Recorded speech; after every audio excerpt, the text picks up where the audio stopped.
ఏనాడు చూడలేదమ్మా నీ చుట్టూన్న ఆస్తులు, గుండెల్లో గుడి కట్టుకున్నా నువ్వే పంచ ప్రాణాలు.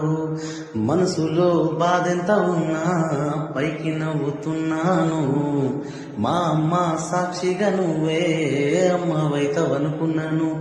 ఎల్లకే నెలా నీ వెనక పడుతుంటే నేనిలా చెంతనే ఉంటనే శివరలా, సేదుగా చూడకే నన్నలా. ఎంత మంచోడన్నా నిన్ను కోరుకు